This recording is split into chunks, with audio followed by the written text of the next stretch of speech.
গৌৰৱ গগৈক মুখ্যমন্ত্ৰী পাতিব আৰু আমাৰ লাহৰীঘাট সমষ্টিৰ আসিফ নাজাৰ ডাঙৰীয়াক বিপুল ভোটেৰে কংগ্ৰেছ পাৰ্টীয়ে জিকাব।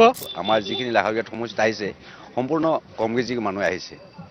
এই হিচাপত আমি আসিফ নাজাৰক 1 লাখ অধিক ভোটত আমি জিকাম বুলি আশা কৰিছোঁ। এতিয়া যেটো আছে বিৰোধী দলৰ এমএলএ তেওঁ এইখিনি সুবিধা কৰিবৰ পোৱা নাই, উন্নত কম হৈছে। দুজি স্কিম ধৰিছে, স্কিম কাটি পেলাই বিজেপি লৈ গ'লগৈ। বদৰুদ্দিনক কিয় এৰেষ্ট নকৰে? এইটো বদৰুদ্দিন নকৈ পেলাই বেলেগ মানুহে কোৱাতে লগে লগে এৰেষ্ট কৰিলেহেঁতেন। আমি এই মুহূৰ্তত উপস্থিত আছো গৰৈমাৰী বজাৰত। গৰৈমাৰী বজাৰ লাহৰীঘাট বিধানসভা সমষ্টিৰ অন্তৰ্গত। লাহৰীঘাট বিধানসভা সমষ্টি এটা বিশাল বিধানসভা সমষ্টি, যথেষ্ট জনবহুল এটা সমষ্টি, য'ত ভোটাৰ আছে প্ৰায় 3,10,000। আৰু এইবাৰৰ নিৰ্বাচনত এই সমষ্টিটোৰ পৰা মুঠ 5জন প্ৰাৰ্থীয়ে প্ৰতিদ্বন্দ্বিতা আগবঢ়াইছে। তাৰ ভিতৰত 3-কোণীয়া প্ৰতিদ্বন্দ্বিতা হোৱাৰ সম্ভাৱনা। প্ৰথমতে ইয়াতে মূল প্ৰাৰ্থীজন হ'ল কংগ্ৰেছৰ ডক্টৰ আসিফ নাজাৰ। ডক্টৰ আসিফ নাজাৰ এই লাহৰীঘাট সমষ্টিৰ পৰা কংগ্ৰেছৰ প্ৰাৰ্থী। আনহাতে অসম গণ পৰিষদৰ প্ৰাৰ্থী মিত্ৰজোঁটৰ বিজেপি মিত্ৰজোঁটৰ প্ৰাৰ্থী খলিলুৰ ৰহমান আৰু AIDFৰ প্ৰাৰ্থী হ'ল ছিদ্দিক আহমেদ। এই 3জন প্ৰাৰ্থীৰ মাজতে মূল যুঁজখন সীমাবদ্ধ হৈ থকাৰ সম্ভাৱনা। আমি এই মুহূৰ্তত গোটেই পৰিৱেশটো দেখুৱাব খুজিছোঁ। কেমেৰা পাৰ্চন সঞ্জয় আছে মোৰ সৈতে আছে আমাৰ মৰিগাঁৱৰ সাংবাদিক ফৰিদুদ। লাহৰীঘাট বিধানসভা সমষ্টিৰ অন্তৰ্গত গৰৈমাৰীৰ এইসকল লোক, তেওঁলোক ৰাজনৈতিকভাৱে যথেষ্ট সচেতন। সমাগত নিৰ্বাচনত তেওঁলোকে নিশ্চয়কৈ নিজৰ পচন্দৰ ভোট দিব। কিন্তু আমি এতিয়া তেওঁলোকৰ পৰা জানিবলৈ চেষ্টা কৰিম যে এই বিধানসভা সমষ্টিটোত এইবাৰ যিখন নিৰ্বাচনী যুদ্ধ হ'ব, নিৰ্বাচনী যুঁজখন কেনেকুৱা হ'ব বুলি তেওঁলোকে ভাবিছে। গ্ৰাউণ্ডত তেওঁলোকৰ সমষ্টিৰ পৰা এই লাহৰীঘাট সমষ্টিবাসীয়ে কি ভাবিছে মই আপোনাৰ পৰা জানিব খুজিছোঁ। কাৰ মাজত এই ভাল যুদ্ধখন হ'ব? আজি চাওক, ইয়াৰ প্ৰধান বদৰুদ্দিন আজমল আৰু হিমন্ত বিশ্ব শৰ্মাৰ যিটো মিতিৰিলি, সিহঁতৰ এটা পইচাৰ ইপিটি আৰু সিপিটি ৰাইজে বুজি পাইছে। এইটো মিতিৰিলিত ইহঁতৰ দুজনৰ প্ৰলোভনত এইবাৰ ৰাইজ নপৰে। এইবাৰ গৌৰৱ গগৈ ডাঙৰীয়াৰ নেতৃত্বত অসমৰ ৰাইজ জাগিছে। নিশ্চয় কংগ্ৰেছৰ হৈ গৌৰৱ গগৈৰ নেতৃত্বত কংগ্ৰেছৰ ছবিত ভোট দিব ৰাইজে। গৌৰৱ গগৈক মুখ্যমন্ত্ৰী পাতিব আৰু আমাৰ লাহৰীঘাট সমষ্টিৰ আসিফ নাজাৰ ডাঙৰীয়াক বিপুল ভোটেৰে কংগ্ৰেছ পাৰ্টীয়ে জিকাব।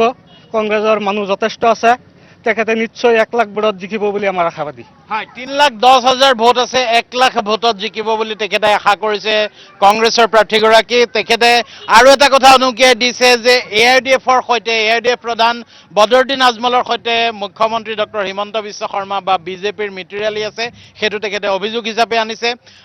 চাচা, আপুনি কি ক'ব? আজি লাহৰীঘাট সমষ্টিৰ বিধায়ক আসিফ নাজাৰক আমি জয়যুক্ত কৰাম।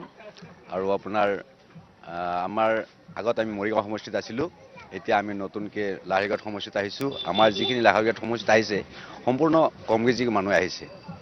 এই হিচাপত আমি আসিফ নাজাৰক 1 লাখ অধিক ভোটত আমি জিকাম বুলি আশা কৰিছোঁ। হয়, এতিয়া কথাটো হ'ল যে লাহৰীঘাট সমষ্টিটোত আমি যিটো অঞ্চলত আছোঁ, এই অঞ্চলটোৰ ঠাই আচলতে পূৰ্বতে মৰিগাঁও সমষ্টিত আছিল।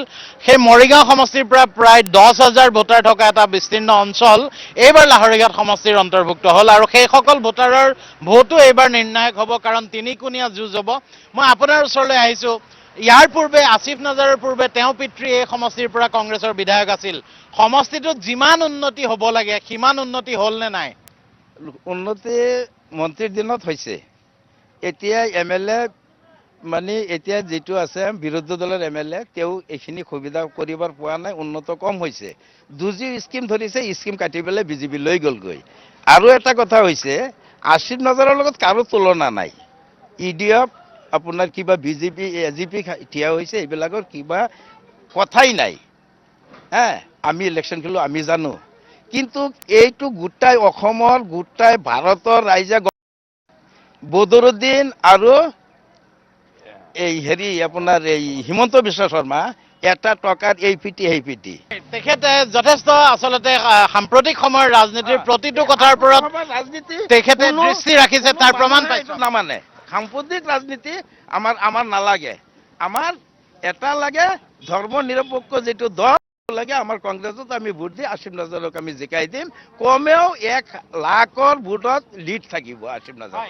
কাৰো তুলনা নাই ইয়াত। আৰু তুলনা নাই। আসিফ নাজাৰৰ সমৰ্থক অধিকাংশ আমি যি দেখিছো এইসকল ভোটাৰে বাৰে বাৰে এটা কথাই কৈছে যে বদৰুদ্দিন আজমল, আপোনালোকে মন কৰিব, যদিও মই কথাটো অপ্ৰয়োজনীয় তথাপিতো কৈছো, ইয়াত উপস্থিত থকা সৰহ সংখ্যক ভোটাৰেই হৈছে সংখ্যালঘু সম্প্ৰদায়ৰ, ধৰ্মীয় সংখ্যালঘু সম্প্ৰদায়ৰ। এইসকল ভোটাৰৰ বাবে কিন্তু বদৰুদ্দিন আজমলৰ গ্ৰহণযোগ্যতা মোটামুটি নাই। আজিৰ তাৰিখত তেখেতসকলে এটা কথা নিশ্চিত কৰি দাবী কৰি পতিয়ন গৈছে এটা কথাত যে বদৰুদ্দিন আজমলৰ সৈতে বিজেপিৰ সনা পুতকা আছে। এই কথাটো তেওঁলোকে প্ৰতীয়মান হৈছে। আগতেও আমি সংখ্যালঘু অঞ্চলত যেতিয়া বাতৰি কৰোঁ, ধৰ্মীয় সংখ্যালঘু বসতি প্ৰধান অঞ্চলত, তেতিয়া কিন্তু পৰিস্থিতি।